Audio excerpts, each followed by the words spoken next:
የሚታወቁ የ19ኛው መቶ ክፍለ ዘመን ባለራዕይ ንጉሠ ነገሥት ናቸው። ዳግማዊ አፄ ቴዎድሮስ ከአባታቸው ከኃይል ወልደ ጊዮርጊስና ከእናታቸው ከወይዘሮ አትጠገብ ጥር 6 ቀን 1811 ዓ.ም በዛሬዋ ቀን ነው የተወለዱት። የተወለዱበት ዘመን እንግዲህ ሀገራችን በባላባቶች ተከፋፍላ በምትመራበት በዘመነ መሳፍንት ወቅት እንደነበረ የተለያዩ የታሪክ ድርሳናት ያወሳሉ። አፄ ቴዎድሮስ የአብነት ትምህርት መማራቸው እንደዚሁም ደግሞ ከአጎታቸው ጋር በመሆን ከአጎታቸው ከጎሹ ዘውዴ ጋር በመሆን በአፍላ እድሜያቸው እንግዲህ ወደ ጦርነት ልምምድ መለማመዳቸው እንደዚሁም ደግሞ የአብነት ትምህርት መቅሰማቸው ጥበብንና ጀግንነትን እንዲቀስሙ እንደዚሁም ደግሞ እንዲተጉ እንዳገዛቸው ይነገራል። በወጣትነታቸው ብዙ ጀብዶችን እንዲፈጽሙ ምክንያት እንደሆናቸው ነው የሚነገረው።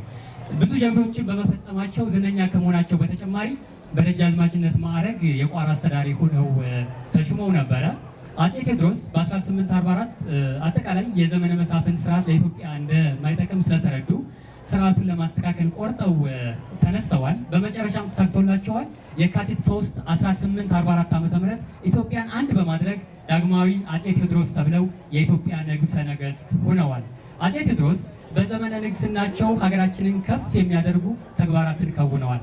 በጥቂቱ ባርነትን የሚያግድ አዋጅ ደንግገዋል። የመጀመሪያውን የመንገድ ግንባታም ያስጀመሩ ንጉሠ ነገሥት ናቸው።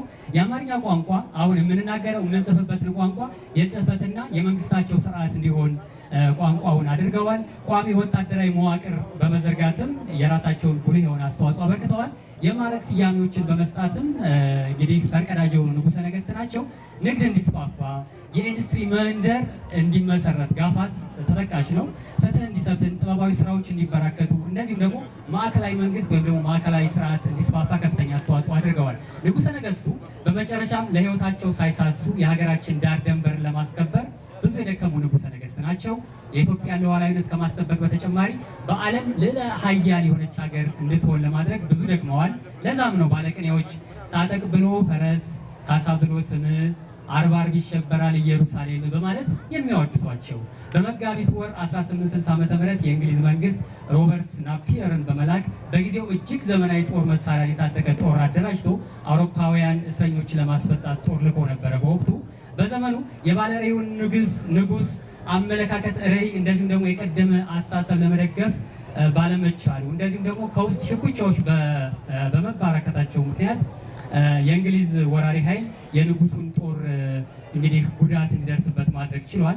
የዘመናዊ ኢትዮጵያ መሰረት ጣይ ዳግማዊ አፄ ቴዎድሮስ ስለ ኢትዮጵያ ክብር፣ ነፃነትና ሉዓላዊነት ሲሉ እጃቸውን ለእንግሊዝ ጦር ከሚሰጡ ሞታቸውን በመምረጥ ሚያዝያ 1860 ዓ.ም ሽጉጣቸውን ጠጥተው በመሰዋት ዓለም ያወቀውና ያደነቀውን አንጸባራቂ የታሪካችን አንዱ አካል የሆነውን ዛሬ እየዘከርን የምንገኘውን የእሳቸውን ልደት እንድናከብርም የሚያደርግ ገድል ፈጽመዋል።